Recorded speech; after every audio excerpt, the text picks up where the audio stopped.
Hey, what's up? Zach here, and today I've got the all-new Adidas AE2. I don't know if there's been a second shoe has been talked about as much as this one. Now, I made no qualms about it. Like I didn't try to pretend. I was not on the bandwagon on the AE1 or the AE1 low. There was a lot of glaring issues with them that I just wasn't a huge fan of. I liked the idea of the shoes and the design was really cool. And there was a lot about them I did really like. It's just, I wasn't all in on them. I mean, if you watched any of my reviews, you probably got that idea. I did like the AE1 mid much more than the low, that's for sure. So I did make another video about how I would fix the AE1 and what I would have done to those to kind of at least, bring the full potential of the shoe out. Did Adidas do any of that stuff in the twos, and are these an improvement on the ones?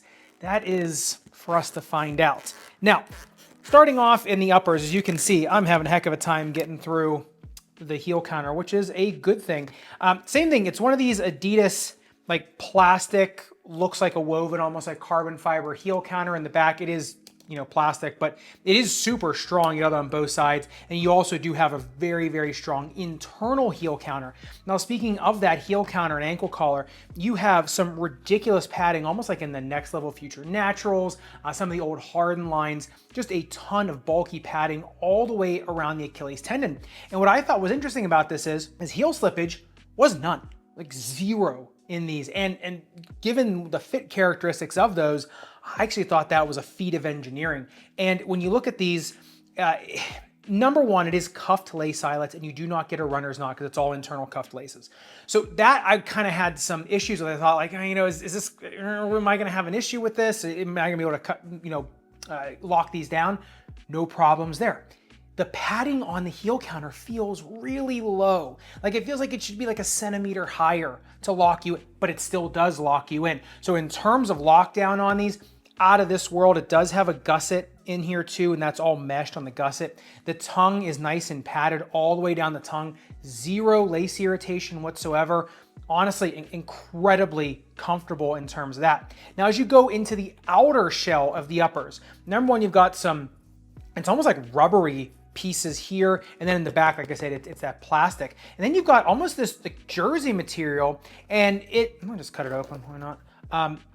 Yeah, it is just jersey material, then it's that backing on the inside. You can actually see it from the inside of the shoe. So yeah, I mean, it's basically just jersey material on the outside, or I'm saying on the lateral side, it's the exact same thing. Thing is though, with all of this like TPU that comes up over the shoe, there is a lot of containment on this. So in terms of, I mean, these are lighter uppers to me than the AE1 with all that TPU in there. To me, this is a much better setup though. You look at the bounce, or not the bounce height, oh my God. If you look at the breathability test, I'm getting ahead of myself. Look at the breathability test on these things. Same thing as the AE1. There is not fog getting out anywhere. The only place fog is getting out is around the gusset of the tongue. So my concerns about the ones where it looked like there were all these breathing channels and there were none, and these ones, it doesn't look like there's any breathing channels at all or any place to breathe, and that is the truth. There really isn't any place for breathability. The thing I did notice is because this backing in here is perforated, I think some heat can radiate out of this. It's just that this material on the outside, I mean, it's substantial. This jersey material is pretty substantial and thick, so it's not gonna be the best breathing shoe out there. So I think it probably radiates heat better than the ones, but in terms of just pure breathability, it's exactly the same as the ones. So to me, the uppers, I'd say more comfortable and fantastic containment, but still the issues of breathability. All right, getting into the midsole teardown. This is another Foot Doctor Zach investigative report. So, okay, Adidas says this is light boost and light strike. All right. So I got out the AE1 low and the AE1 to compare, because this looks like Jet Boost and it feels exactly like Jet Boost. It looks exactly like Jet Boost on the microscope. Light Boost, okay, if you look at the difference, you can see them up here. Light Boost is much like flat bubbles, right? You can see them, they're much bigger. Whereas Jet Boost looks more like scrap, almost like Zoom X scrap, right? It looks just like a scrappier foam. And then you put this, the other Jet Boost, right on top of it together, And yeah, it looks like Jet Boost, feels like Jet Boost. Look at it on the bounce height test, 40 centimeters in the rear foot, 37 in the forefoot. You know, that would make sense because Jet Boost a little more bouncy, so more of it in the rear foot, you know, a little bit more bounce out of it and just the sound of it in the rear foot versus the forefoot too. There's also a forefoot plate that's closer to the surface, right, because there's less foam versus in the rear foot. The shank here, bottom loaded, it does span almost the entire shoe. It connects in the middle, 2 forefoot leaflets, you know, medial and lateral, and then also in the rear foot, medial and lateral. Look at that on the tensiometer. It takes 59 newtons to get that thing to 45 degrees. That is a tough shoe. It is plastic though, which is great, so it will break in. It's not gonna be too stiff. You're gonna need to break it in, but I do like it that if they're gonna go full length with it, make it something that can actually be bendable, right? That can actually bend.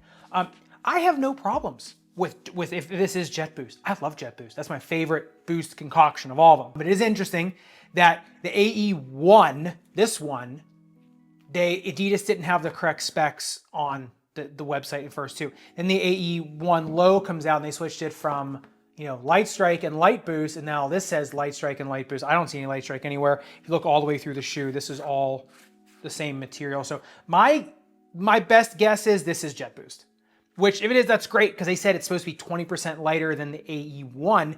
And this comes in like 16 some ounces. The AE1 was 19 some ounces for a men's size 11, so it is a lot lighter. I think a lot of that came from the uppers, though, to be honest, you know, in that regard. So all in all, I mean, to me, the midsole is great. It feels like a Jet Boost midsole, right? It doesn't feel super squishy or like doughy, like some Boost is like you get that really comfortable Boost feeling. It is a little bit more tense. I think that's the Strobel board. Though on these things, I mean, the removable insoles kind of, you know, it's just a nothing. But I think what I'm feeling is the Strobel on this, it's a little stiff, you know, versus when you actually put your finger on the Jet Boost, it feels just like, you know, regular Jet Boost. So like I said, I'm going with Jet Boost. If I'm wrong, whatever. But I've got all the midsoles here. And like I said, my best guess, Jet Boost. If that's the case, great, love it. I mean, I like Light Boost too. The only thing I really don't like in the Adidas lineup is Light Strike. So if there's none in there, kudos. It's better midsole product. And like I said, you are going to get, like I said, a lot of the bounce of the whatever Boost concoction this is, plus the full length plate. I would wear these around a little bit to break that plate in, so it's not too stiff for your foot. But I think as long as you give it an hour or two a break in, you should get the best aspects of the shock absorption of the Boost, a little bit of a diving board effect of the bottom loaded shank, and the forgiveness of having it underneath of all that foam. All right, but getting into the outsole tread, as you can see, had some issues there. Now, number one, when I got these out, they were sticking to the court like crazy. It is a full-length tread pattern. That is awesome. It's got 2 different densities of rubber. Basically, it's just a broken up, serrated, kind of like a delta pattern. It's not even really herringbone. It's more of just a delta pattern. And on the grip test ramp, doesn't slip till 40 degrees. So, you know, on that upper end, which is great. They stick into the court really well. But when an outsole tread is thin, like this is, narrow, very, very sticky, what else does it attract?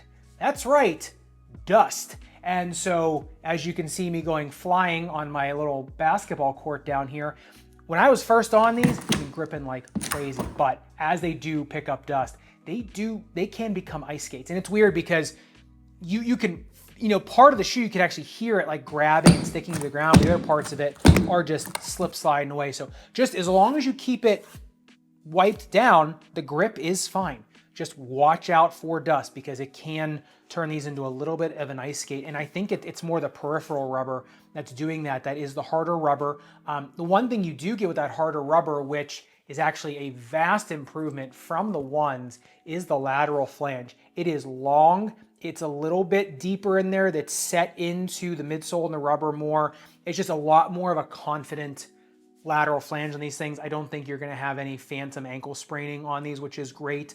I know the AE1s to me were just so tapered in the forefoot. These ones, like I said, flange, nice and long, really nice. So like I said, keep them wiped down and you should be okay. Just like I said, watch this peripheral rubber, have it wiped down, that's for sure. On the outsole durability, testing these things, 10 seconds highest grit sandpaper, about 1 millimeter damage. Yeah, honestly, not as bad as I thought it was gonna be, because the durometer only comes in at 13.5 and at 16. Central rubber, obviously less than the peripheral rubber. So the thing is, it is serrated traction. It is very thin, broken up, so it's not gonna, I mean, it's an indoor shoe. Put it that way, it's an indoor shoe. And like I said, just make sure you keep them dust free, or keep wiping them down. Something, do something to keep the dust off them. I got all sorts of tips and tricks on how to do that in my ebook. You can check that out. But just make sure that the dust stays off of these, because especially, like I said, that outer rubber, I think that's where you can get into some of the issues. All right, but getting into the fit of the AE2, some things to like, some things to not. Number one, they do come in at pretty long, at 29.1 centimeters of length. I'm pretty sensitive to length in shoes because my foot's a little artificially short because I have C-shaped feet, right? So my right and left foot take a left and right turn, you know what I mean? And so I could tell these were just a little floppy in the forefoot, so I'd watch out for that. Number two, they only have an 8-degree inflare. That's actually really nice. That's gonna be a lot more forgiving for people. That is not a huge inflare. They come in at 9.8 centimeters of metatarsal width, and then they come in at 10.1 centimeters of toe box width, and then a toe box taper of 36 degrees. So all in all, a pretty middle of the road shoe into the toe box, a little more forgiving when you get into the metatarsals, but they're longer. So I'd say a narrow and medium foot, you can go true to size. A narrow foot, you can go down a half size, get that weight reduction because they are a little bit long. So that would be nice for you.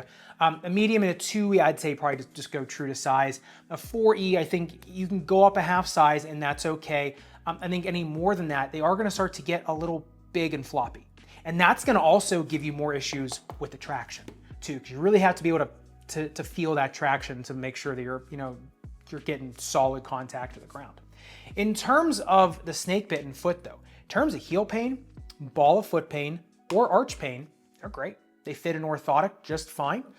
No problems there. In terms of an ankle sprainer, I don't see an issue with these. I don't think that'd be the first thing that I would recommend for an ankle sprainer, but they're fine. I think they're good. Really, they fit an orthotic, fantastic. The only problem is if you have a super high volume orthotic in the rear foot, like say you have one with a big post, right? And so it's jacking up the rear foot like this, you may get past this padding. So I'd say just make sure that the orthotic is either low profile, has a deeper heel cup, or doesn't have a huge post on it. So any like standard orthotic should be fine. So those are like the more modified ones you gotta worry about. So I'd say really, I mean, it's kind of like the AE1, just better for ankle sprainers, I think. The AE1, I think, had better traction than the AE2 because it had the undulations in there, which I thought were awesome. Plus, so like I said, from the 1 to the 2, some good, some worse. I think if you like the 1, you'll like the 2. Put it that way. I think you'll, especially underfoot feel. Like I said, I think my Strobel board, I think it was just a little bit stiff. I think that's the only reason why it didn't feel like the AE1 did exactly underfoot, but it felt exactly the same to my finger pushing down on the foam. I think that explains most of it, because I've kind of felt the Strobel board on these ones, and it doesn't feel nearly like this one does. So I think that's it right there. So like I said, if you like the 1, you'll like the 2. I'd love to know though your thoughts if you're gonna stock up on 1s because they're still for sale, or if you're going for the 2. Let me know in the comments down below. If you do want to see another brand new release that did have a lot of updates from its previous model, the LeBron Witness 9, that was a surprising shoe. Make sure you click into this video right here, subscribe down below. See you in the next video.